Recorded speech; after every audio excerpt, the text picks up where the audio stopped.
Pucha, me puse a hacer un recuento de los últimos videos que he hecho y han sido un poco analíticos. Lo malo es que el que tengo para hoy también es para que nos revolquemos. Y es que hay líderes que, que parecen fuertes, exigentes, disciplinados, que cumplen, que responden, que resuelven, que se hacen cargo. Pero cuando algo sale mal, se hablan a sí mismos de una manera que jamás aceptarían de un jefe, de un socio o incluso de un enemigo. Y es que aquí aparece una verdad incómoda. La manera como una persona se trata por dentro termina influyendo en la manera como decide por fuera. Por eso, esto, esto no es solamente un asunto emocional, es un asunto de liderazgo, es un asunto empresarial y en muchos casos termina siendo un asunto estratégico. He visto personas extraordinariamente competentes perder oportunidades, no porque les falta capacidad, sino porque su diálogo interno había decidido por ellas antes de que lo intentaran. Yo soy uno de esos. También he visto directivos inteligentes aplazar decisiones durante semanas, mientras buscan más información, más analítica, más análisis, más reuniones, más seguridad. Yo soy uno de esos. Pero en realidad, muchas veces no estaban buscando información, estaban buscando permiso para no equivocarse.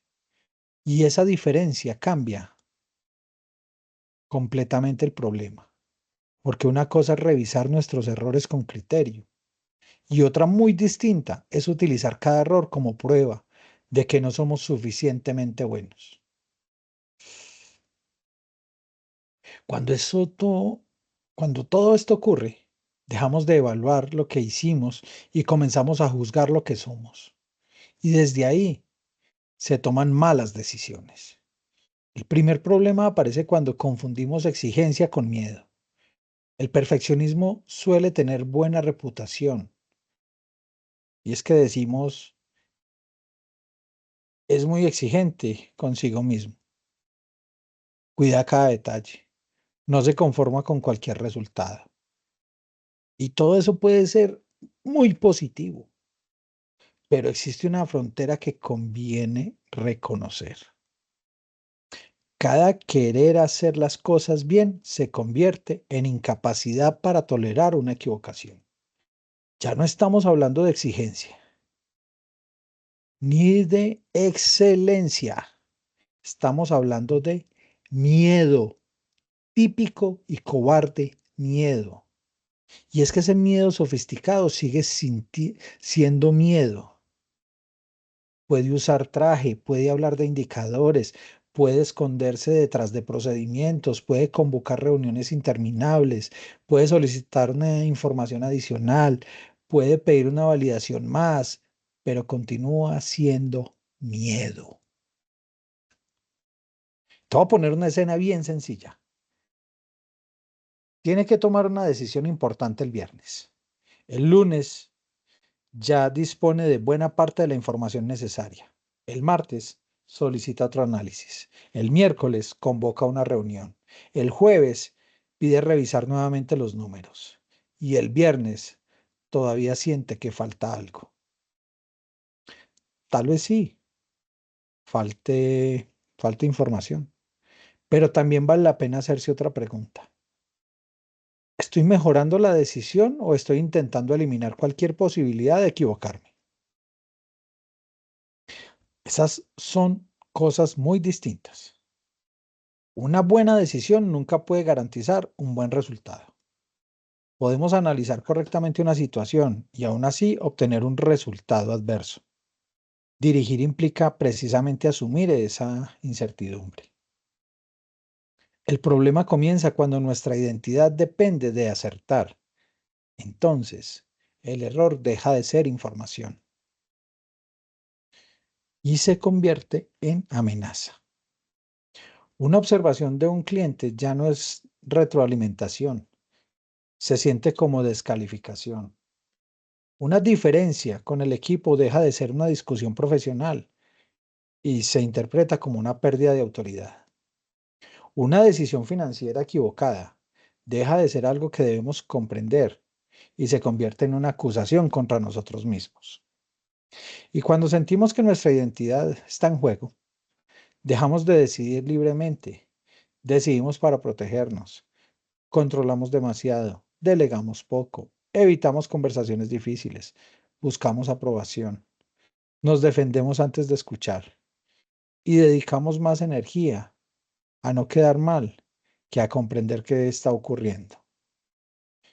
Quien necesita demostrar permanentemente que tiene razón, termina perdiendo la libertad necesaria para aprender. Miren, yo también he tenido que aprender a distinguir entre responsabilidad y castigo interior, porque cuando uno tiene responsabilidades, empresa, familia, personas que dependan de ciertas decisiones, es fácil pensar que exigirse cada vez más necesariamente produce mejores resultados, pero no siempre ocurre. Hay que, hay una exigencia que construye y hay otra que desgasta la capacidad de pensar. Ese es el segundo problema. La forma como un líder se relaciona con sus errores termina convirtiéndolos en cultura. Una organización aprende rápidamente qué sucede cuando alguien se equivoca. Si el error razonable se analiza, las personas aprenden. Si se castiga, se humilla o se utiliza para buscar culpables, también aprenden. Pero aprenden otra cosa. Aprenden a esconder, aprenden a justificar, aprenden a no decidir, aprenden a esperar instrucciones, aprenden que lo importante no es hacer lo correcto, sino evitar quedar registrado como responsable de algo que salió mal. Después la dirección pregunta, ¿por qué nadie propone? ¿Por qué la gente no innova? ¿Por qué todo debe escalarse?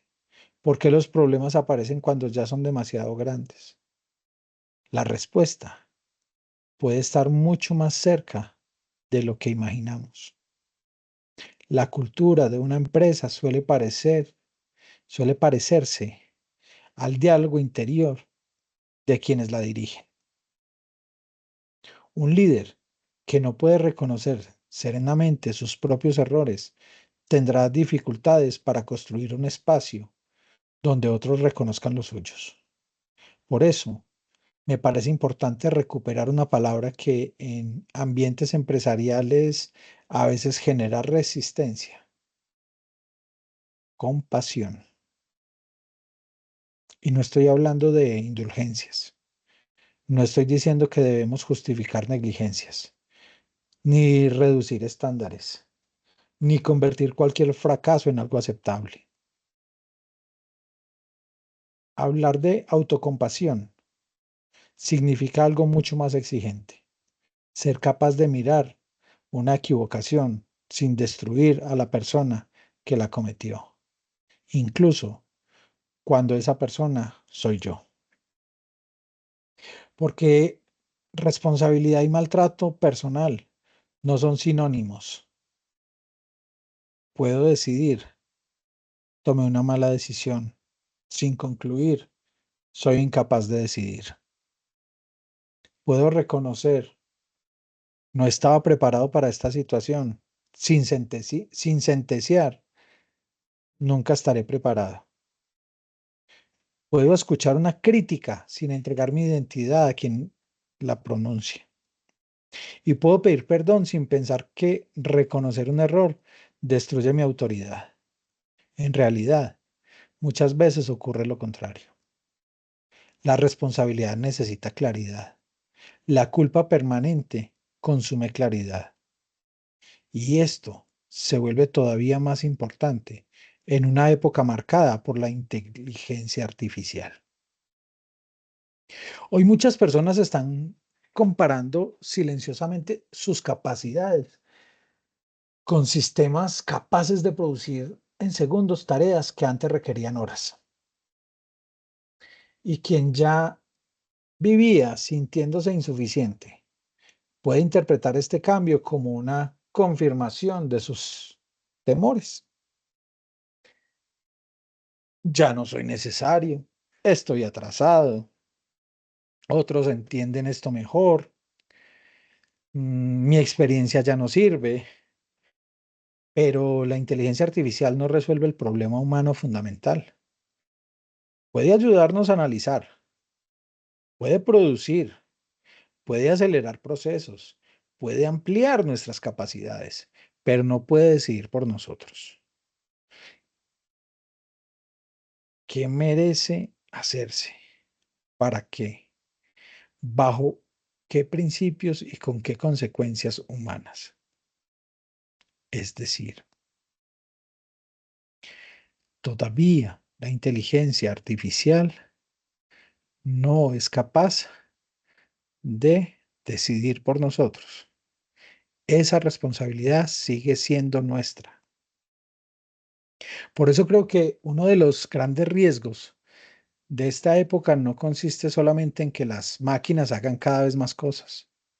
Consiste en que nosotros abandonemos nuestro criterio porque vivimos comparándonos. Y ahí llegamos al tercer punto. La pregunta más importante no siempre es ¿qué decisión debo tomar? A veces la pregunta anterior es mucho más reveladora. ¿Desde qué lugar estoy tomando esta decisión? ¿Desde el miedo a quedar mal? ¿Desde la necesidad de mostrar todavía que soy competente? ¿Desde la culpa? ¿Desde la comparación? ¿Desde el temor a ser cuestionado? ¿O desde una comprensión razonable, serena de la realidad? No siempre vamos a decidir tranquilos, pues. La vida no funciona así. Un empresario puede tener miedo y aún así necesita decidir. Un padre puede dudar y aún así necesita orientar. Un profesional puede sentirse inseguro y aún así tener que asumir una nueva responsabilidad. La madurez consiste en dejar de sentir temor. Consiste en impedir que el temor tome el puesto del criterio. Por eso hay una práctica sencilla que personalmente considero muy valiosa. Antes de una decisión importante, escribe dos cosas. Primero, ¿qué hechos conozco realmente? Y segundo, ¿qué estoy interpretando sobre mí mismo a partir de estos hechos? Y supongamos que un cliente importante rechaza tu propuesta. El hecho es este, rechazó la propuesta. Pero nuestra mente puede agregar, no soy suficientemente bueno, la competencia es mejor, ya no tengo nada que ofrecer, no debería intentar proyectos de este nivel. Y es que nada de eso estaba necesariamente contenido en la decisión del cliente. Lo añadimos nosotros.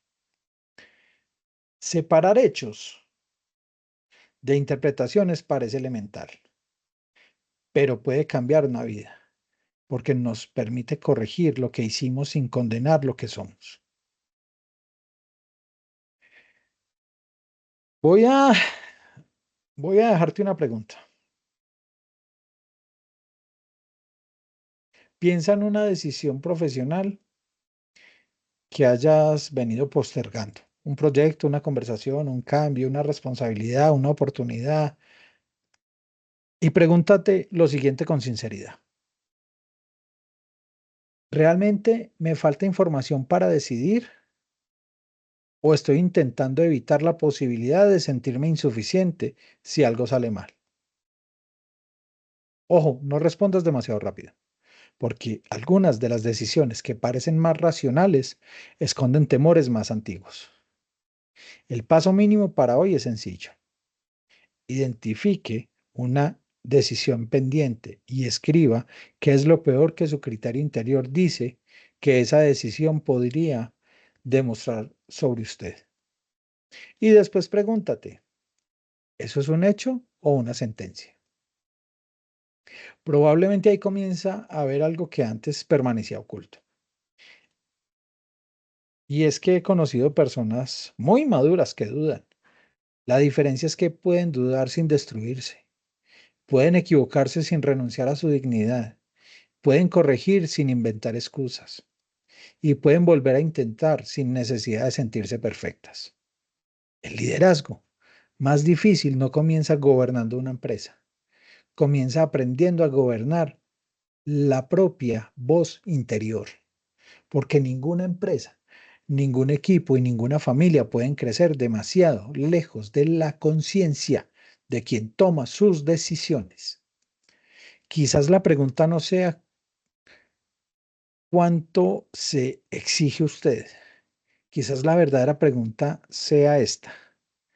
¿La manera como se exige le está ayudando a decidir mejor o simplemente le está enseñando a vivir con miedo?